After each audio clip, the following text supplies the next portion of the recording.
Добрый день, дорогие подписчики и гости канала. Сегодня с вами я, один из авторов телеграм-канала «Генерал СВР», генерал-лейтенант службы внешней разведки, тот человек, которого вы знаете как Виктор Михайлович.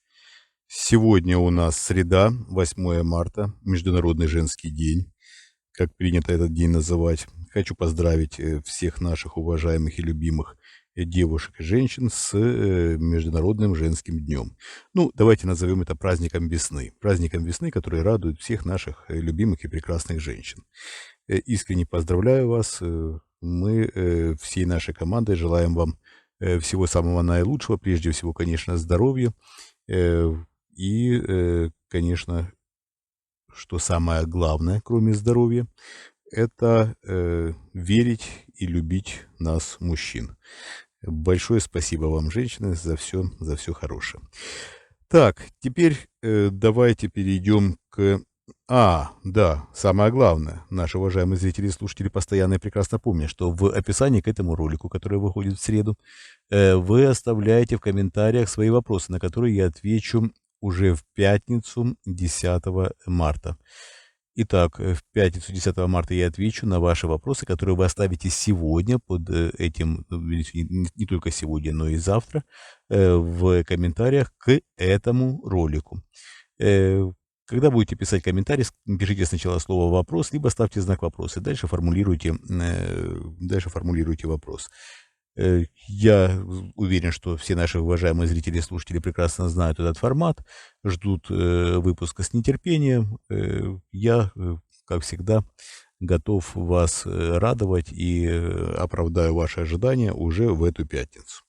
Для всех, опять-таки, я отвечаю только на самые популярные вопросы. Если вдруг на ваш вопрос не отвечу, потому что вопросов задаются очень много, у вас есть возможность подписаться на наш Patreon, в описании есть ссылка на наш Patreon.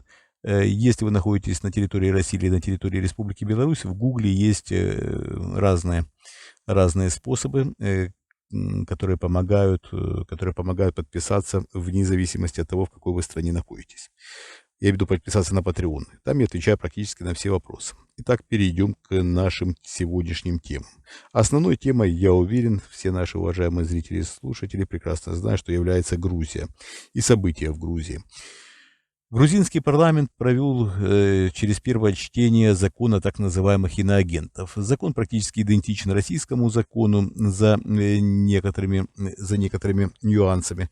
Но все же это, конечно, нарративы российского руководства.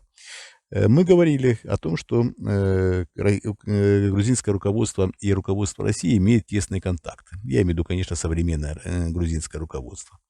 Имеют тесные контакты. Мы опубликовали информацию о том, что Сергей Кириенко готовится с визитом в Грузию. И благодаря нашей информации этот визит был сорван. Это, по крайней мере, помешало довольно достигнуть больших договоренностей. Понятно, да, что человек такого уровня может в личном общении достигнуть гораздо большего, чем общение через посредников. Я считаю, что это большой плюс срыв визита, во-первых. Ну, а во-вторых, мы видим, что грузины категорически не хотят сползать в сферу влияния нынешнего российского руководства. Понятно, да, что нынешнее российское руководство является аутсайдерами, является лузерами. Проигранная война, все нормальные люди прекрасно понимают, что война в Украине фактически проиграна. И, конечно, ни о каком покровительстве от современного российского руководства для граждан Грузии, извините, нет и не может быть и речи. Грузины свободный народ, они показали это и во время революции РОС, и показывали это еще не раз, демонстрировали свою приверженность идеалам свободы, идеалам демократии. Да, бывали в Грузии разные времена. В Грузии были и темные периоды, когда был и Гамсахурди, и Шеварднадзе, и мы знаем, что были периоды разные. Да, грузины не поверили Саакашвили и избрали совершенно других людей. Я имею в виду, когда после Саакашвили пришла совершенно другая власть, которая сейчас находится в Грузии. И, конечно, эта власть исповедуют немножко другие идеи, э, чем те, которые хотят и, несомненно, добьются рядовые граждане Грузии. Основная часть протестующих, мы знаем, да, что уже начались протесты, начались они бурно довольно вчера.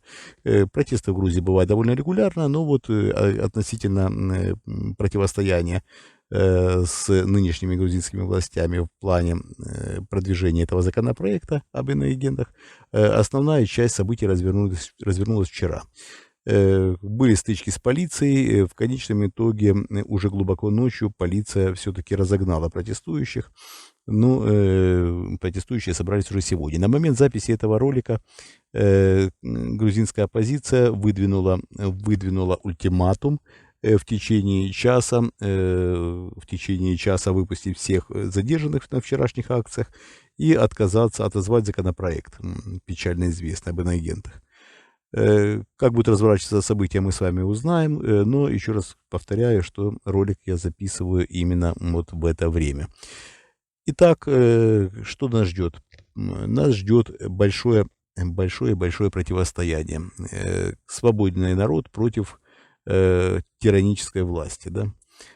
Посмотрим, чем это закончится. Я в грузинах почему-то уверен. Я думаю, что это свободолюбивый народ, извините, и все в этом плане будет хорошо. Мы уже писали у нас в сегодняшнем материале о том, что Путин навряд ли воспользуется хаосом в Грузии. У него слишком много других забот, да, и Путин в целом очень нерешительный человек. Будь он более решителен, конечно, мог этот мир прогнуть под себя. Но нам всем повезло. Путин мямля, Путин нерешительный человек, Путин трус откровенный, и не в его стиле действовать стремглав и решительно. Поэтому будем наблюдать, как будут развиваться события. Явно будут не в пользу нынешнего российского руководства, а грузинам я желаю всего самого доброго и желаю достигнуть своей отрешенности от нынешнего российского руководства, нагнуть свою власть в Грузии, которая на сегодняшний день сотрудничает и имеет плотные контакты с российским руководством, в том числе и в плане убийства бывшего президента Грузии Михаила Саакашвили, и еще во многих моментах. И сегодняшние протесты, и вчерашние, это как раз результат плотного сотрудничества грузинского руководства с руководством российским. Так вот, я желаю грузинам избавиться от нынешнего руководства и идти нормальным демократическим путем развития, получать все преимущества от свободной экономики, от свободы слова, от свободы волеизъявления граждан и так далее, так далее, так далее. Я надеюсь, грузины меня услышат. Ну, даже если не услышат, все равно мои надежды, они все равно на лучший разворот событий. Так, дальше. Дальше у нас опять, который день уже продолжается, уже, наверное, третий день продолжается, извините, такой, не хочу говорить нехорошие слова. Вокруг вышел сюжет ФБК о том, что якобы, да, московские власти помогали, Венедиктов помогал московским властям пиариться. Послушайте, в современной России при путинском режиме коснись практически, еще раз подчеркиваю, практически, не всех, конечно, но практически любого оппозиционера, что называется, все не так однозначно. Нет однозначно белых, нет однозначно пушистых. Бывали разные времена, и люди выбирают свой путь по-разному. Кто идет наперекор судьбе, мы знаем прекрасно, да, судьбу Бориса Немцова, который пытался всей своей жизнью доказать, что с этой властью можно и нужно бороться. Мы знаем и другие примеры, мы знаем и множество подобных примеров, знаем примеры и другие. Знаем примеры людей, которые сдрейфили, которые менжевались в какие-то моменты, которые думали, как поступить, которые временами переходили с одной стороны на другую. Но на сегодняшний момент важно, как относится человек к путинской власти в данный момент времени. Если люди, возможно, в прошлом оступившиеся, готовы совершать какие-то действия в разрез с современной путинской властью, я думаю, что эти люди достойны понимания, как минимум понимания, и поливать все грязью огульно. Я считаю, что это неправильно, тем более в сегменте оппозиционном. Ну, опять-таки, это моя позиция, как себе эту борьбу представляет ФБК, это их дело, и они, конечно, могут действовать так, как считают нужным, и в тех рамках, которые они себе поставили. Я всегда говорил вам, наши уважаемые зрители и слушатели, что ко всему надо относиться с большой долей скептицизма, во-первых, а во-вторых, анализировать всю информацию, поддавать детальному анализу, скептически и детально. Я думаю, что это главный путь к правильным решениям. Но, еще раз повторяю, решения должны быть решения, должны быть действия. Так, мы уже 10 минут в эфире, даже больше, 11. Дорогие подписчики и гости канала, мы вас любим. Это главное, мы работаем для вас, это искренне. Еще раз хочу поздравить всех наших уважаемых девушек, женщин с весенним праздником. Хочу вам опять-таки напомнить, что вы можете оставлять лайки к этому видео, можете писать комментарии. И в комментариях, конечно, под сегодняшним видео пишите вопросы, на которые я отвечу уже в пятницу. Большое спасибо, что были со мной. Всего доброго, до свидания.